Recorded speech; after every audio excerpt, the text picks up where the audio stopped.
សានជាមួយនឹងបទបាច់បបព្រះបាទសូមអរគុណ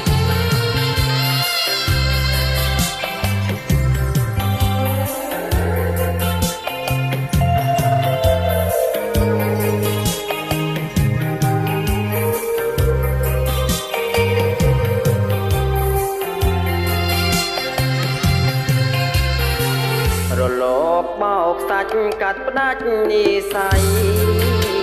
មួយម៉ឺនសែនអាឡ័យសំដីដែលធ្លាប់ចរចាទៀងថាស្រឡាញ់បងខទុកក្នុងអោរាត្រាប់តែអូនវាចាសុំដកណែពីបងវិញអ្នកមានអាងប្រាក់ស្រីអាងសមរងយកបេះដូងដែលថ្មងជន់ឈ្លី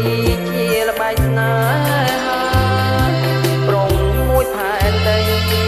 ចាញ់ដៃពួកស្រីរឿងស្យាយកគំនុំគ្រួសា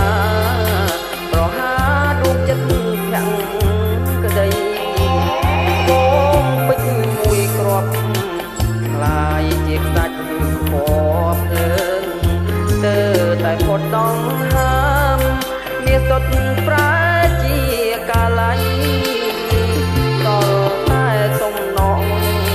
បេះដូងបន្តលោកីចាំមើលស្នេហាថ្មីមានក្តីសុខឬយ៉ាងណាខ្លាចហើយស្រីស្រងសំភួងជាភ្នាក់សូមកុំជួបប្រទះសំពះថាខ្ញុំសូមការស្រងពុទ្ធពលទទួលដូចអោបទុកខាមួយរលៀនវាចាស្មាលាគ្រាប់សាច់ពណ៌ភ្លើង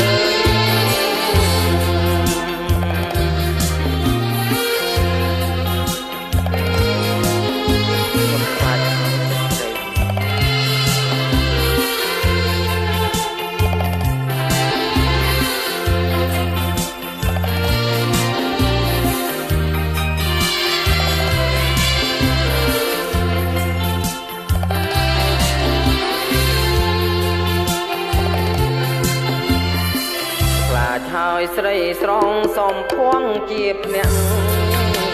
សូមកុំជួបប្រទះ